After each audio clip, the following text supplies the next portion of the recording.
O governo quer pôr em prática um projeto de privatização de presídios. Pelo plano, os presos trabalham e usam parte do salário para pagar seus custos. O modelo de parceria público-privada já funciona em Ribeirão das Neves, em Minas Gerais. Agora, o Ministério da Economia tenta tirar do papel 2 novos empreendimentos e estender, então, o projeto pelo país. O tema de hoje é: a iniciativa privada tem condições de controlar o sistema carcerário no Brasil? Os nossos debatedores são Bruno Salles, advogado, mestre em Direito Penal. Boa noite, Bruno. Boa noite, Mona Lisa. E Caio Coppola, bacharel em Direito e comentarista político. Boa noite, Caio. Boa noite, Mona Lisa. Boa noite, doutor Bruno. Boa noite ao espectador da CNN. Boa noite, Caio. Começamos com você, então, Caio, suas primeiras considerações, por favor. Bom, vamos lá, né? Retomando a pergunta em debate. Presídios devem ser controlados por empresas? Essa questão ela fica um pouco prejudicada, porque o Estado não pode delegar a garantia da execução penal, ou seja, a aplicação das penas em conformidade com a legislação e também a tutela dos apenados sob custódia estatal. Contudo, é perfeitamente possível, aliás, como se verifica no raríssimo exemplo de Ribeirão das Neves, que o Estado mantenha as suas atribuições, que são juridicamente indisponíveis, mas que contrate uma entidade privada para a gestão de uma casa ou de um complexo penitenciário. Então, em outras palavras, a direção da unidade prisional, a guarda externa e a carceragem, idealmente devem permanecer aí sob responsabilidade estatal exclusiva, até porque é o Estado que detém aquele chamado monopólio da força, né, e os decorrentes poderes de coerção e de polícia. Só que, por outro lado, o Estado não precisa ser dono do imóvel. Ele não precisa nem cuidar da sua manutenção. Ele não precisa administrar o restaurante ou a lavanderia da casa. E não precisa também cuidar de outros serviços e até mesmo das oportunidades de trabalho, de renda e ressocialização que a lei garante ao apenado. Se a gente parar para pensar, todos esses aspectos relacionados à gestão prisional, eles são acessórios em relação à função primordial de uma casa penitenciária, que deve permanecer estatal, a garantia da execução penal, como eu disse no começo da minha fala. Portanto, aqui a gente está falando de uma PPP, né, uma parceria público-privada. E aí, claro, com o perdão do trocadilho, é uma pena que essa discussão ainda seja tão embrionária no Brasil, porque há décadas que a gestão privada profissional funciona no mundo desenvolvido, especialmente nos Estados Unidos e no Reino Unido. Há casos e mais casos de sucesso. E como que se mede o sucesso numa parceria público-privada no segmento da administração penitenciária? Dá para a gente ficar aí em 2 métricas bem simples. A primeira, bem óbvia, é a utilização do recurso público, portanto, o custo da operação. E a segunda métrica é o índice comparativo de reincidência no crime. Então, há exemplos aí de grandes cidades da Inglaterra em que a taxa de cometimento de crimes por egressos das prisões chega a 3 ou 4%. Ou seja, de cada 100 condenados a regime privativo de liberdade, menos de 5 voltam a delinquir após cumprirem as suas devidas penas. Há uma frase aqui, olha isso. A taxa de reincidência varia entre 40% e 70%. Essa frase é do ex-ministro da Segurança Pública do governo Temer, o senhor Raul Jungmann. Então, uma variação entre 40% e 70% já comprova que os dados não são nada confiáveis, mas de qualquer forma, são números assustadores, são números estarrecedores, considerando que, por força de uma legislação garantista e bandidólatra, os portões das cadeias brasileiras se comportam praticamente como portas giratórias. Portanto, a taxa de reincidência criminal é uma métrica essencial para medir a qualidade dos serviços contratados e prestados em uma prisão. No modelo inglês, ao qual eu me referi, os apenados eles têm acesso a um aprisionamento digno, sem superlotação ou exposição à violência. Eles também têm oportunidade de trabalho e renda, inclusive com treinamento profissional. Então, a porta de saída do cárcere, ela se torna um portal para uma vida diferente, para uma nova vida. Não um estímulo a mais para que o antigo preso volte a delinquir. E aqui é preciso deixar muito claro, as escolhas pessoais fundadas no livre-arbítrio ainda são um fator determinante para a prática da atividade criminosa, mas é muito mais inteligente que a sociedade, por meio do Estado, por meio da iniciativa privada, se organize para oferecer alternativas legais e mais atraentes a essas pessoas. Então, ao longo do debate, eu pretendo argumentar a favor de uma maior participação do setor privado no nosso sistema prisional, como já acontece em outras áreas essenciais do Estado, especialmente na saúde e na educação. Bruno, suas primeiras considerações, então, por favor. Obrigado, Mona Lisa. Caio, bandidólatra. Os recursos retóricos estão cada vez mais interessantes. Minhas amigas, meus amigos, telespectadores, boa noite. Hoje nós vamos tratar de um dos temas mais mistificados da nossa sociedade. Um tema em que, na maioria das vezes, a ideologia, os lugares comuns, as crendices, tomam o espaço da ciência. Eu inicio minha fala contando para vocês que durante muitos anos eu dei aula nos presídios da capital e do seu entorno aqui. Projeto chamado Educação para a Cidadania no Cárcere, do IDDD, o Instituto de Defesa do Direito de Defesa. Eu acredito que todo mundo deveria ter essa experiência um dia. É claro que, como advogado criminalista, eu já tinha entrado em penitenciária várias vezes, mas eu sempre estive lá como advogado. A experiência de ter a oportunidade de dialogar com as pessoas que estão privadas da sua liberdade, sem essa relação hierárquica, é uma experiência certamente transformadora. Em primeiro lugar, você percebe que todos esses lugares comuns, achismos, preconceitos, eles estão impregnados na mentalidade dos próprios presos. Vocês podem não acreditar, mas eu já ouvi de um preso que bandido bom é bandido morto. É nesse momento que você percebe como aquelas pessoas, sim, pessoas, eu preciso frisar isso, elas são tão humanas como quaisquer outras que estão aqui fora. Elas também assistem programas sensacionalistas, também são bombardeadas por uma ideologia nefasta, desumana, atrasada, que concreta os alicerces dessa política penitenciária em relação a qual um dia, em um futuro, eu espero que um futuro próximo, nós olharemos com um sentimento de extrema repulsa e vergonha. Vergonha. Semelhante ao que nós sentimos hoje em relação ao sistema escravagista, que só se encerrou no Brasil há apenas 132 anos atrás. Um suspiro em termos históricos. A maior prova da falência de um sistema de ressocialização é o fato de o próprio preso ter sido contaminado por uma mentalidade que não enxerga o condenado como um ser humano, que tem direito, como qualquer outro ser humano, tem direito a um tratamento digno.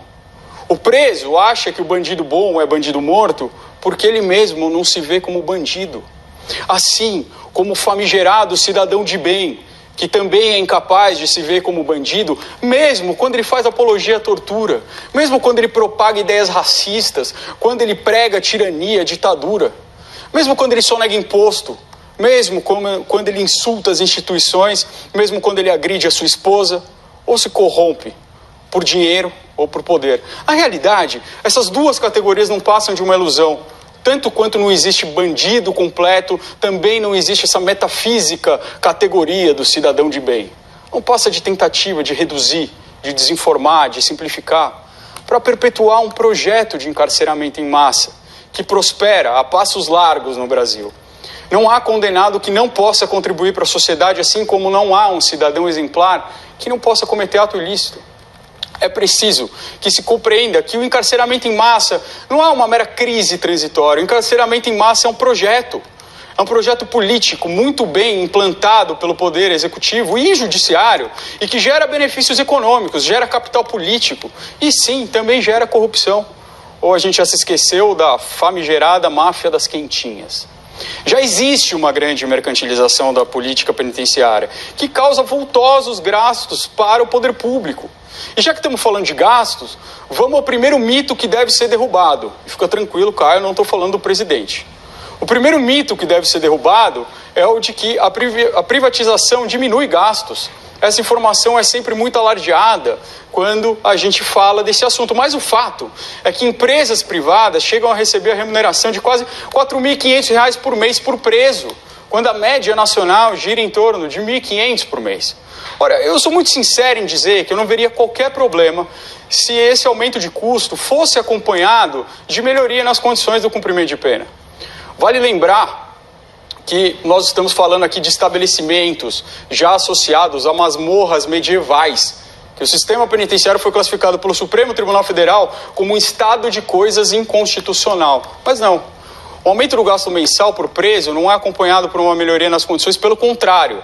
As auditorias e relatórios produzidos sobre o tema, e aqui eu cito dois muito importantes, a nota técnica sobre a proposta de privatização da Conectas Direitos Humanos e de mais 15 entidades, e o relatório Privatizações no Brasil em Debate, da Parceral Carcerária Nacional.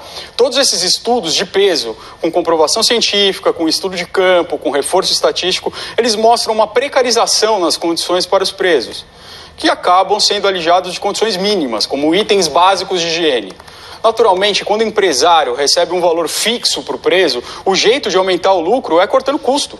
Mas cortar custo, nesse caso, significa cortar o pouco de humanidade que restou a esse vergonhoso sistema penitenciário. É precisa, nesse sentido, a afirmação do padre Gianfranco Graziola, da Pastoral Carcerária. Eu abro aspas. Como a privatização, o encarcerado se torna mercadoria, não tem nenhuma humanidade. O preso e os familiares se tornam objeto desse negócio, desse sistema. Fecha aspas. Senhores e senhoras, hoje, o presidente do Tribunal de Justiça do Estado de São Paulo cassou uma liminar que obrigava o poder público a instalar chuveiros com água quente em todas as unidades prisionais do Estado. Sim, no meio da pandemia, sem precedentes, milhares de pessoas, eu preciso ressaltar, pessoas não têm acesso à água quente. E o presidente do Tribunal de Justiça cassou uma liminar que garantia esse direito básico. O que nos faz perguntar, que tipo de sociedade nós estamos criando? Eu não acho, eu sei, eu tenho certeza que um dia nossa sociedade vai olhar para trás e vai sentir vergonha. Vergonha dessas fábricas de moer gente, desse berçário de criminalidade, desse fim do que resta da nossa humanidade. E eu digo para vocês, eu já me envergonho hoje disso. Bruno e Caio ao debate, por favor. Bom, inicialmente parabenizar aí o meu debatedor pelo trabalho voluntário no cárcere, né? Querendo ou não, são pessoas que de fato são invisibilizadas na nossa sociedade e o nosso desejo é que a lei seja cumprida em qualquer circunstância. Inclusive, sobre aquele mote, né, bandido bom é bandido morto, eu obviamente não partilho dessa ideia. Eu acredito que o criminoso deveria sim ficar morto, mas morto de medo do Código Penal, o que não é o caso, porque tanto a nossa jurisprudência quanto a nossa legislação penal são bandidólatras, né? Isso não se trata de um recurso retórico, mas simplesmente de uma constatação. Então, o que é a bandidolatria? É você tratar o direito penal como se o protagonista fosse simplesmente o criminoso, ignorando que existe um interesse público na perseguição da justiça, na retribuição e na punição desse criminoso, certo? Vamos lembrar aí que as penas, elas têm uma série de funções, inclusive a prevenção pelo afastamento, né, do delinquente, né, do convívio social, e também o aspecto didático, né? A ressocialização é a última etapa desse processo, mas parece que a função aí dos garantistas de plantão é simplesmente garantir que bandidos não sejam presos. E para corroborar o que eu estou dizendo, usando como fonte um trabalho acadêmico com o seguinte título: o caráter polifuncional da pena e os institutos despenalizadores, né, do senhor Jonatas Cosman, né, ele mapeou os intervalos de pena previstos em 1.050 tipos penais. E olha que conclusão interessante sobre punitivismo penal, ou na verdade a falta de punitivismo. 50% das penas no Brasil comportam transação penal.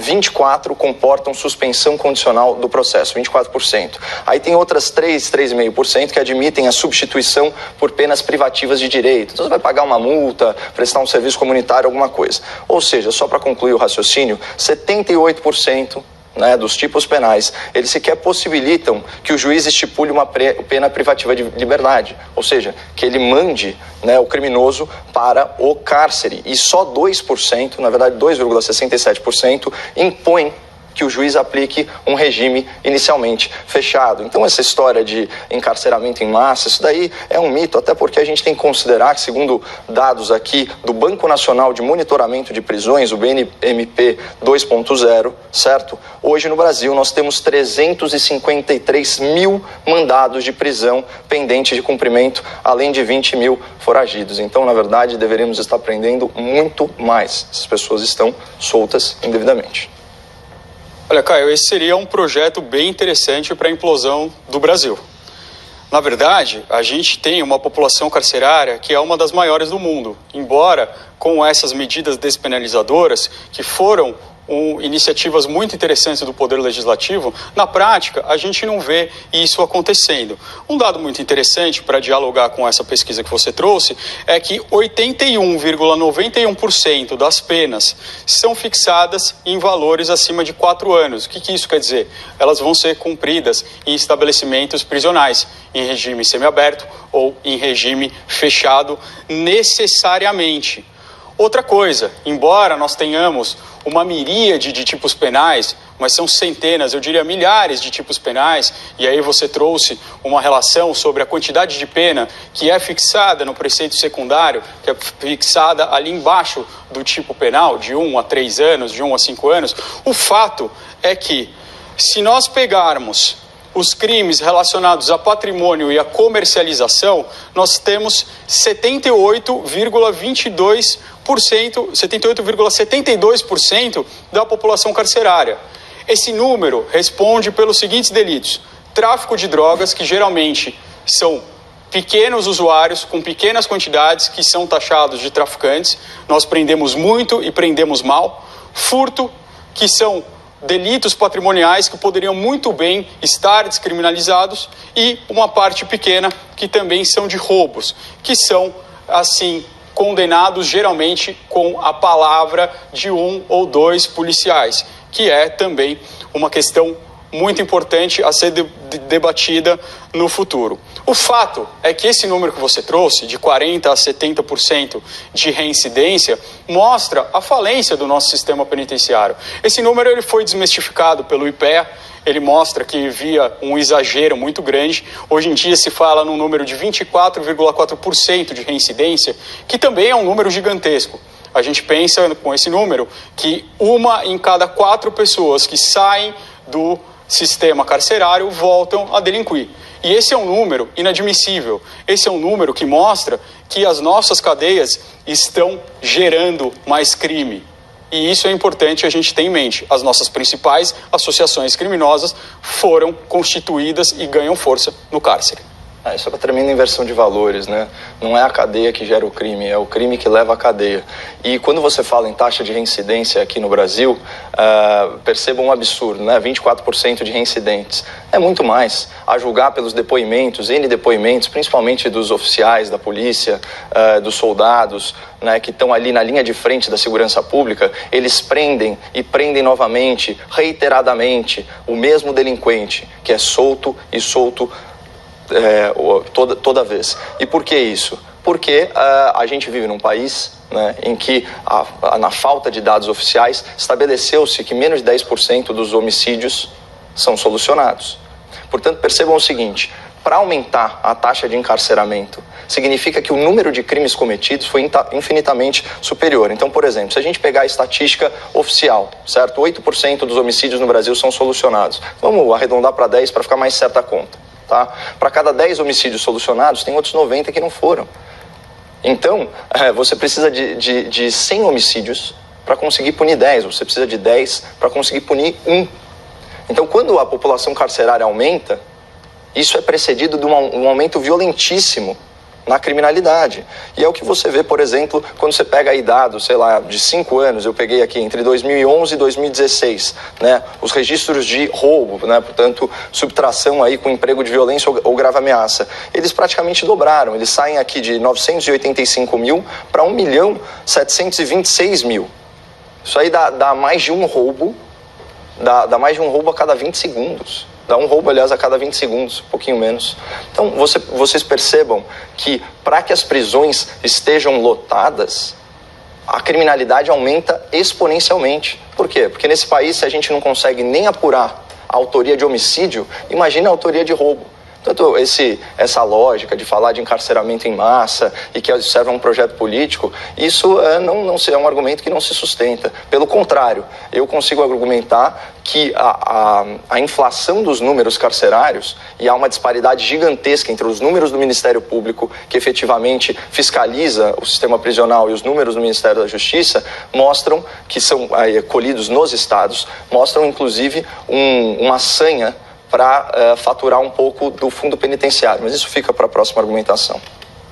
Bom, eu acho que o importante é a gente voltar aqui para o debate e entender se uma privatização de um presídio, ele vai ajudar a combater essa reincidência, se ele vai ajudar a melhorar as condições penitenciárias e, acima de tudo, se ele é um bom projeto neoliberal. Vamos entender se ele é um bom projeto neoliberal? Eu não acredito no projeto neoliberal, eu deixo isso bem claro.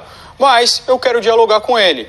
E o fato é que, olhando os dados do que já existe hoje no Brasil, nas penitenciárias que hoje no Brasil já tem essa privatização, seja completa, seja essa cogestão que o Caio falou no começo, onde você só delega alguma parte, se isso melhorou. E olha, em Minas Gerais, no presídio Ribeirão das Neves, nós aumentamos o custo unitário por preso para o valor de R$ 3.500 por mês. No Compage, que é um complexo em Manaus, esse valor chega a R$ 4.700 por mês por preso. Esse é um valor 3 vezes maior do que a média nacional. Isso não faz sentido economicamente. E, mais uma vez, valeria a pena se dentro do presídio nós estivéssemos olhando um avanço, se nós realmente estivéssemos diante de um projeto de ressocialização. Mas, ao contrário, nesse Compage, lá em Manaus, existiu uma rebelião das piores no Brasil, onde 50 e poucas pessoas morreram em 17 horas de rebelião, por causa das más condições, por causa da administração do presídio. E um relatório do próprio Ministério Público, Caio, ele associa essa má gestão da privatização às condições que levaram a essa rebelião e a esse verdadeiro massacre que nós não podemos admitir. É muito importante, né, doutor, a gente não confundir o espectador nos sistemas de desestatização. Você tem um modelo de privatização, certo? Ao qual eu me referi no início da minha fala e disse que é impossível porque o poder de polícia não pode ser delegado, o poder de coerção não pode ser delegado, certo? E você tem um modelo de parceria público-privada. Então são coisas completamente distintas. Não é o caso do modelo que foi citado no enunciado do debate. Apenas só para fechar o raciocínio, já que foi você que trouxe aí à baila a questão do mito do encarceramento em massa, num excelente artigo que tem exatamente esse título, né, pelo promotor de Justiça do Estado do Rio Grande do Sul, o senhor Bruno Amorim Carpes, ele ressalta que a entidade Contas Abertas alerta, né, quanto ao contingenciamento de verbas do Fundo Penitenciário Nacional. Então, olha, entre 2006 e 2015, o governo federal reduziu praticamente pela metade, 49%, os gastos com o sistema prisional brasileiro, permitindo que o FUNPEN alcançasse no final de 2016, portanto, ao término aí, vamos dizer assim, da gestão lulopetista, o saldo positivo de 3,5 bilhões de reais disponíveis para investimento no sistema penitenciário. Tá? E valores predominantemente oriundos das loterias federais e taxas administrativas.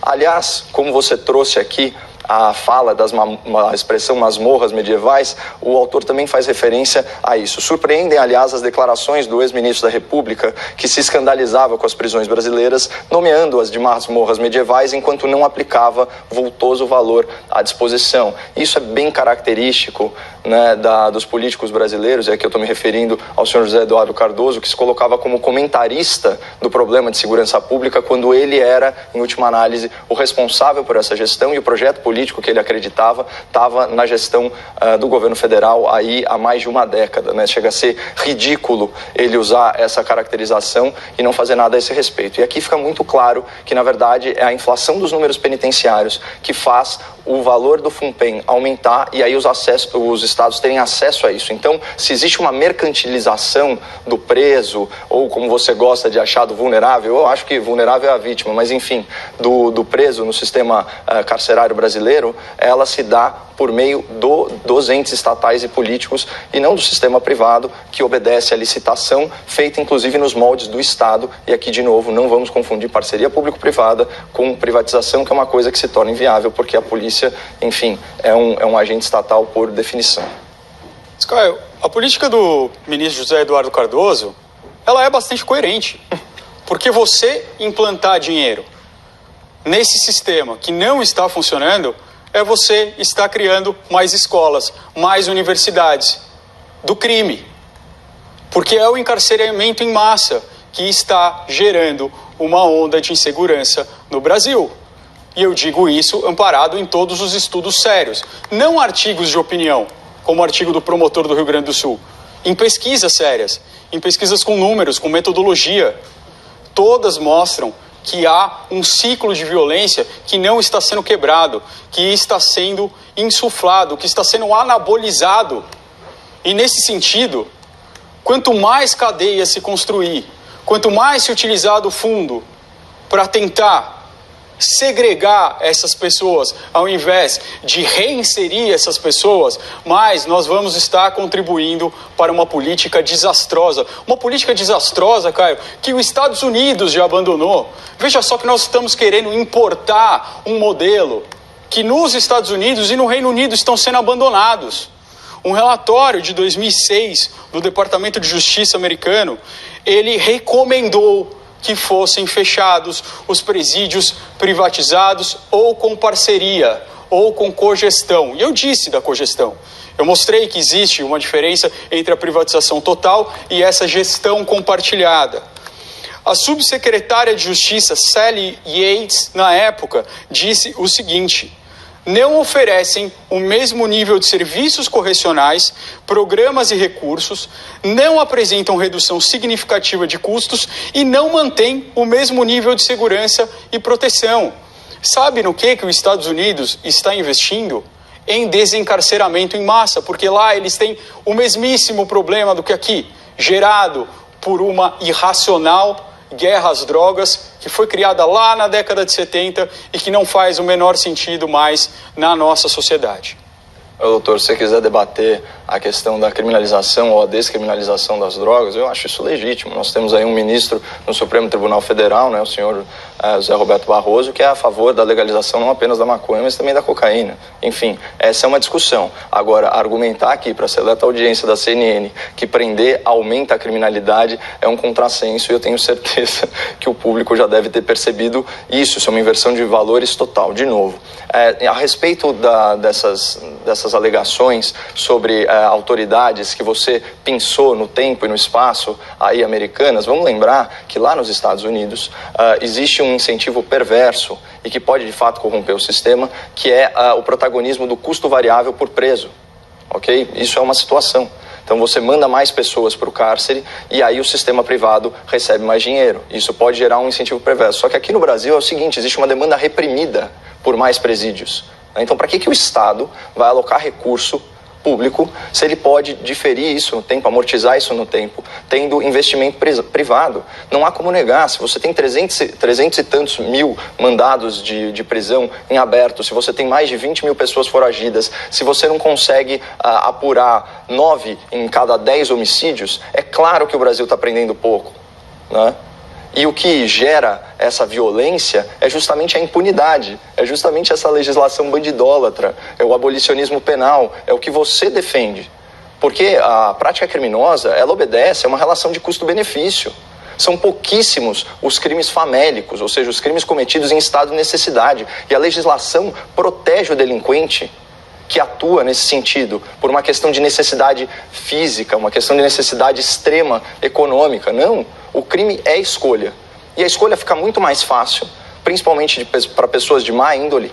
E óbvio, eu não estou levando isso a ferro e a fogo para o resto da vida. Eu acredito que as pessoas podem mudar, podem evoluir, certo? Mas naquele momento é uma decisão pessoal. Agora, fica muito mais fácil o cara cometer o crime sabendo que se ele furtar, tem uma chance em 50 só dele ser preso. Se ele matar, tem uma chance em 10 dele ser preso. E ainda que aconteça isso, uma série de regras, como eu listei aqui, inclusive num estudo acadêmico e não num artigo de opinião, embora eu acredite que um promotor de justiça seja um especialista por excelência. Então, com base nisso, você vê que as chances dele permanecer preso por um longo período são mínimas, especialmente se a gente vive no único país do mundo que não admite a prisão após julgamento em segunda instância. Então, isso sim é legislação bandidólatra, que gera impunidade, que gera essa onda de violência, né? Não prisão. A prisão não gera o crime. Ela pode até não ressocializar o preso, mas aí a falar que a causa da violência no Brasil são as prisões, com tantos crimes aí sem apuração e com uma lei tão branda, é simplesmente um despropósito. Vamos então para os argumentos finais. Começamos com você, Bruno. Obrigado, Mona Lisa. Caio, uma informação incorreta. O Brasil não é o único país em que tem a prisão, que não tem prisão em segunda instância. Existem vários países, eu posso citar aqui só um, Alemanha, mas existem vários. Mas vamos seguir aqui sobre essas premissas que você colocou.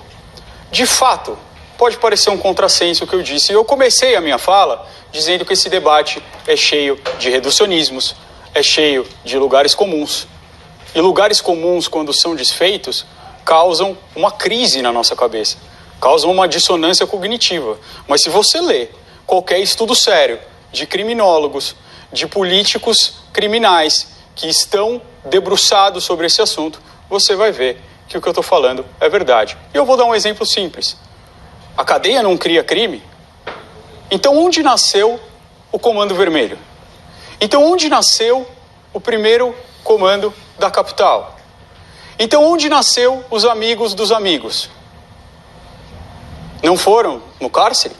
Não foram organizações criminosas que cresceram, se fortaleceram e hoje estão cada vez mais fortes, se apropriando desse exército de pessoas que nós jogamos, de jovens, que nós jogamos todos os dias dentro do cárcere?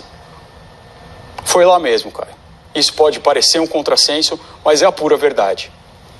Caio, seus argumentos finais, por favor. Bom, então a Alemanha é também um paraíso da impunidade, né? Pelo amor de Deus, doutor. Isso não faz o menor sentido. Bom, retomando o tema do debate, que é a participação do setor privado em serviços essenciais do Estado. E quando a gente pensa em serviços essenciais, a gente está falando o quê? Segurança, saúde e educação.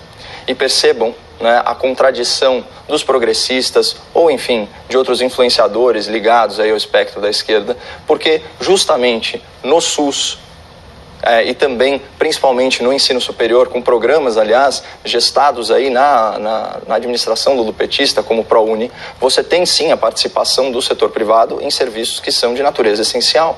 No SUS, aqui com a pandemia, a gente viu o alívio que os hospitais particulares estão dando para as redes hospitalares públicas, né, ao alugarem aí os seus leitos de UTI. E dentro dessa mesma lógica, não faz sentido que o Estado precise ser dono de imóvel, principalmente quando a gente tem um déficit prisional tão grave como é aqui no Brasil, com tantos mandados de prisão em aberto, com tantos foragidos e tantos crimes a serem apurados. Agora, que fique bem claro, não deveria caber no debate público a ideia de que é a prisão que gera o crime. É justamente o contrário, é o crime que gera a prisão e deveria gerar muito mais se esse fosse um país sério que apurasse os atos criminosos e punisse exemplarmente aqueles que criam as verdadeiras vítimas, a sociedade tiranizada, inclusive pelo crime organizado.